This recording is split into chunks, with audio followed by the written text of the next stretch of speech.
Welcome to Brigadier Guides You. Today we'll talk about some pertinent problems what a student or a cadet faced in their SSB journey. And with us is Brigadier Dr. Vijay Sagar Dhiman to answer us all the questions. A very warm welcome to you, sir. Thank you so much. So there are many questions which SSB cadets face. So one of the most prominent issue is that we may be kept with a group in which nothing we find is common.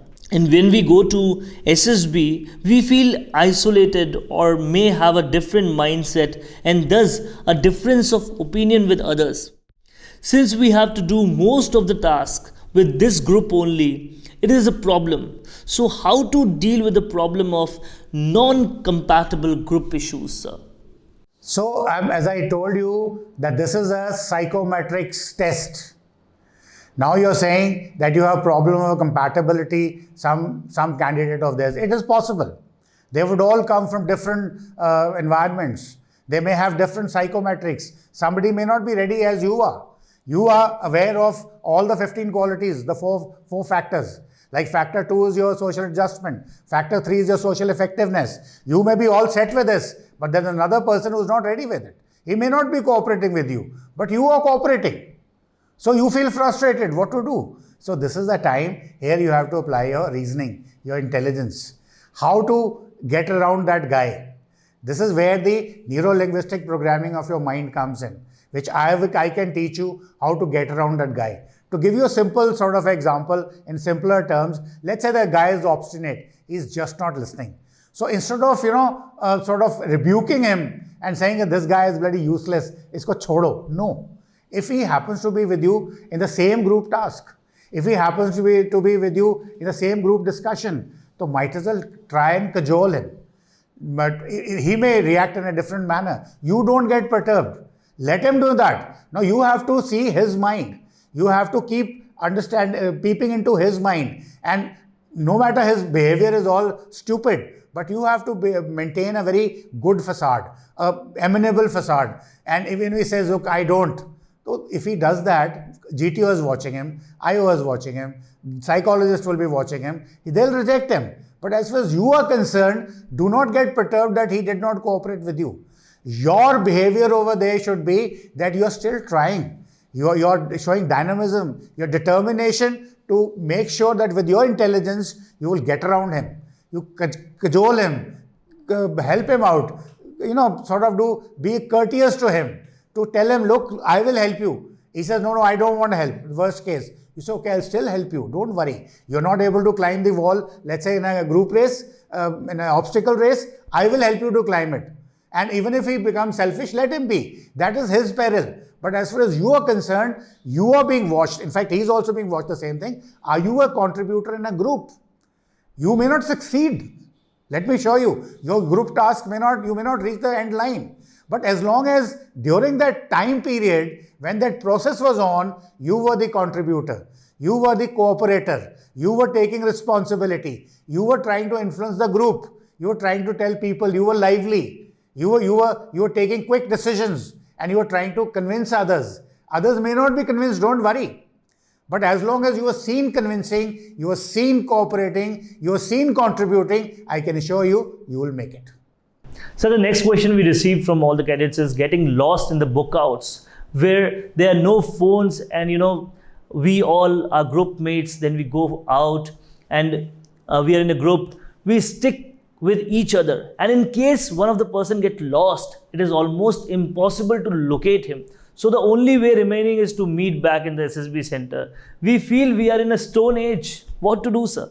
No, it's not a stone age. Let me tell you, you may be thinking that you've progressed very much high. But tell me, if you're sitting at the height of 22,000 feet in Siachen, only 3 of you and nothing else, and surviving on 1 jerrycan of kerosene brought by the helicopter to you every day, and then you're surviving there, how will you stay there? So the very fact of this is, if you call it a stone age, can you adapt to the stone age as well or not? Maybe tomorrow there's a nuclear attack. We'll all be back to stone ages. So will we cease to exist? No. So even if you call it a stone age, you must look for the reason how to make yourself adaptable to that particular situation. Even if it is stone age environment, stone age scenario. So that's why I said ask questions how. If you're not able to answer it yourself, ask your elders, ask your seniors, ask people like me who will tell you what exactly is to be done for each situation, whatever thought comes to your mind. The next issue which came up to us is getting intimidated in the conference. When we enter the conference hall, then there are scores of officers sitting in their uniform. We get intimidated by their personality. How can we handle that, sir? Today I'm telling you everything, same thing. It is adaptability to that particular situation. There may be guys sitting in uniforms. There may be guys there. They are all your friends. What makes you think that they are intimidating you? And why should they intimidate you? They are there to select you. They are not there to reject you. But then they want to be very sure that if you want to be part of them, you will be donning the same uniforms which they are doing. You're looking for that. So you should deserve that.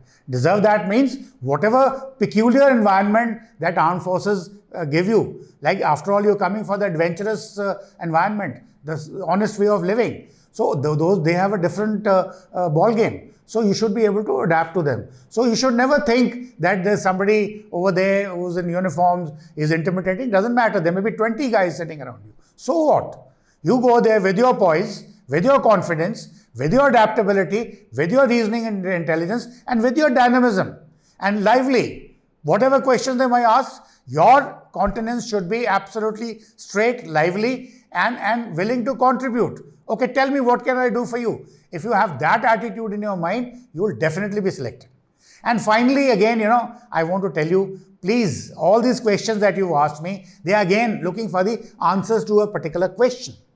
I'm saying again, these are psychometrics. And these answers, each answer would be different from the other. Everybody will give a unique answer based on his or her own programming of mind. So if that is the answer, then as long as you conform to that standard, conform to the same environment where you come from, and you give those qualities, your answer is right. There may not be two same answers, but both answers are right. And both answers can be wrong as well. If you're trying to cheat in a sense, you're trying to show off. You're trying to show what you are not.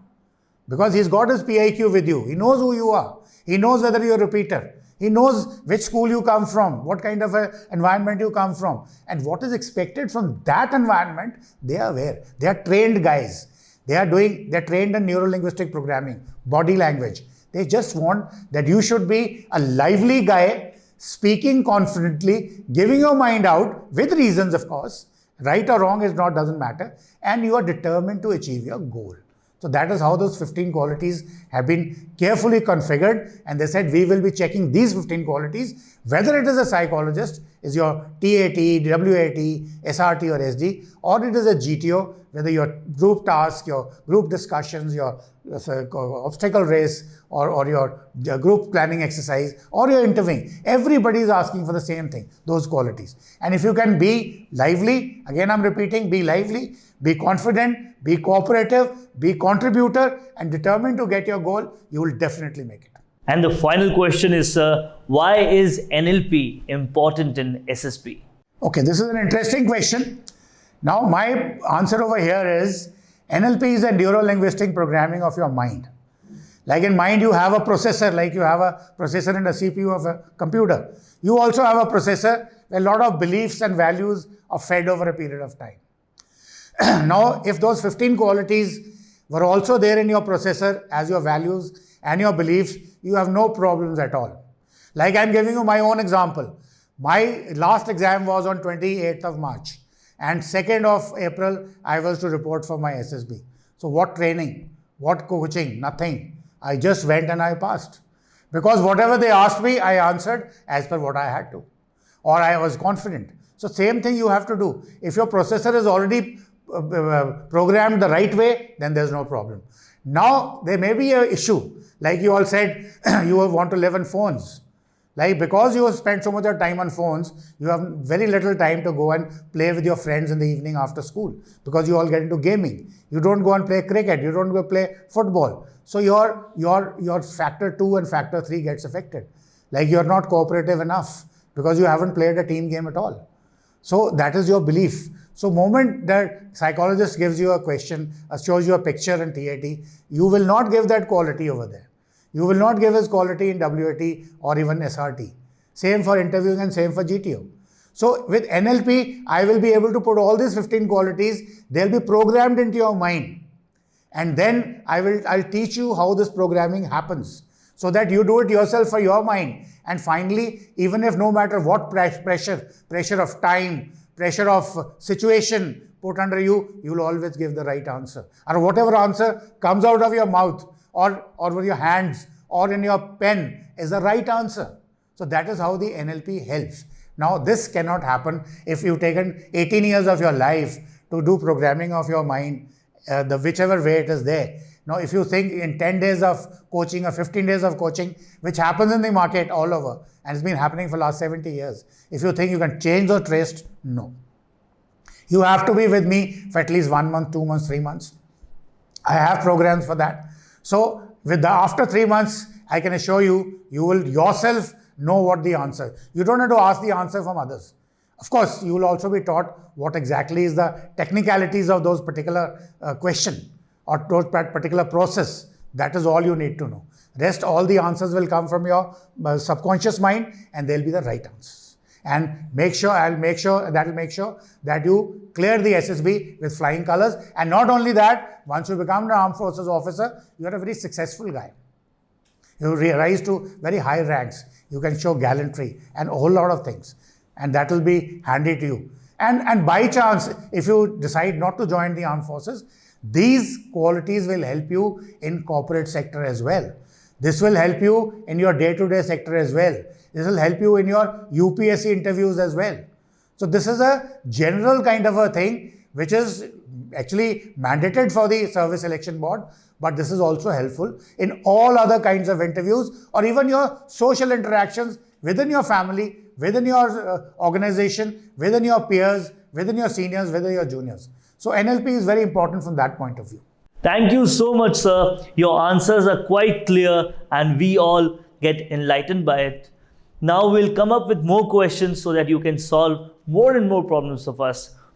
To watch such videos, subscribe to Brigadier Guides You.